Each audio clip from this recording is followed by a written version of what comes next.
காதல் காதல் காதல் சீரியல்ல இன்னிய எபிசோட்ல என்ன நடந்திருக்கு அப்படிங்கிறத பார்க்கலாம். இப்ப கஸ்தூரியோட அப்பா நடந்த எல்லா விஷயத்தையுமே கரிகாலன் கிட்ட சொல்லிக்கிட்டு இருக்கிறாப்ல.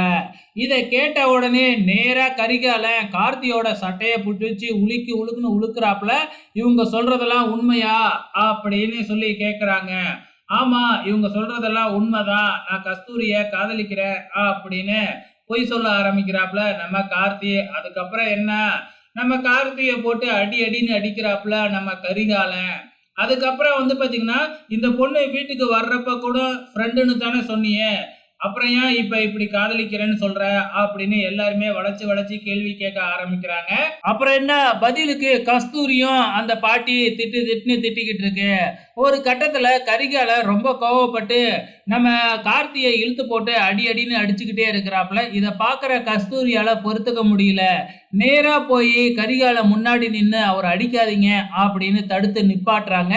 ஸோ இப்படியே போய்கிட்டு இருக்கு. கான்வர்சேஷன் பயங்கரமா போய்கிட்டு இருக்கிறப்ப ஒரு கட்டத்துல இந்த கல்யாணத்தை எங்களால ஏத்துக்க முடியாது, நீங்க உங்க பொண்ணை கூட்டிக்கிட்டு போயிடுங்க அப்படின்னு சொல்றாப்ல கரிகாலன். ஆனா கஸ்தூரியோட அப்பா அதெல்லாம் முடியவே முடியாது, நாங்களும் ஒன்றும் உங்களுக்கு சலிச்ச குடும்பம் இல்லை, நாங்களும் பணக்கார குடும்பம் தான் அப்படின்னு சொல்லி பார்க்குறாங்க.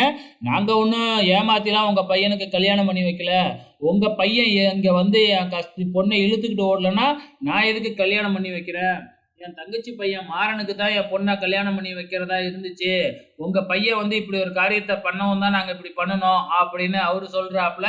ஆனா இந்த கிழவி இருந்துகிட்டு என்ன சொல்லுது, உங்க பொண்ணு தான் என் பையன் பேரனை மயக்கிட்டா அப்படின்னு சொல்ல ஆரம்பிக்குது.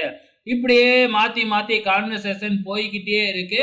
இப்ப அங்க வர்ற நம்ம கரிகாலனோட ஃப்ரெண்டு இருந்துகிட்டு, இதெல்லாம் இப்படியே விடக்கூடாது, முதல்ல 2 பேத்தையும் உள்ளார அழைச்சிக்கிட்டு போங்க, 2 பேருமே விரும்புறேன்னு சொல்றாங்க, அதனால நம்ம ஒண்ணுமே பண்ண முடியாது, நம்ம ஏத்துக்கிட்டு தான் ஆகணும் அப்படின்னு சொல்லி பார்க்குறாப்ல. ஆனா கரிகாலன் இருந்துகிட்டு முடியவே முடியாது அப்படின்னு சொல்லிட்டு கார்த்தியை மட்டும் உள்ளார போக சொல்றாப்ல. கஸ்தூரி அப்படியே கூட்டிகிட்டு போங்க அப்படின்னு சொன்னா நம்ம கார்த்தி இருந்துகிட்டு, நான் கஸ்தூரி இல்லாம வரமாட்டேன், கஸ்தூரியை உள்ளார கூப்பிடுங்க, நாங்க 2 பேரும் சேர்ந்து தான் வருவோம் அப்படின்னு கஸ்தூரிக்கு சப்போர்ட் பண்ணிக்கிட்டு கஸ்தூரியோட தொடர்நிக்கிறாப்ல நம்ம கார்த்தி. ஸோ என்ன நடந்தாலும் கார்த்தி மனசை மாத்துறதா இல்லை. அதுக்கப்புறம் வேற வழியே இல்லை, நான் வந்து இந்த கல்யாணத்தை ஏற்றுக்கவும் மாட்டேன், இவளை என் மருமகளாகவும் ஏற்றுக்கவே மாட்டேன், பெத்த கடமைக்கு இதுங்க ரெண்டும் எங்கேயாச்சும் என் ரூமுக்குள்ளார எங்கேயாச்சும் இருந்துட்டு போகுது வீட்டுக்குள்ள, ஆனால் என் மூஞ்சிலேயே முடிக்கக்கூடாது அப்படின்னு சொல்லி கரிகாலன் ஏற்றுக்கிறாப்புல. இதுக்கப்புறம் இன்னும் என்னெல்லாம் நடக்கும் அப்படிங்கிறத பொறுத்திருந்து பார்க்கலாம்.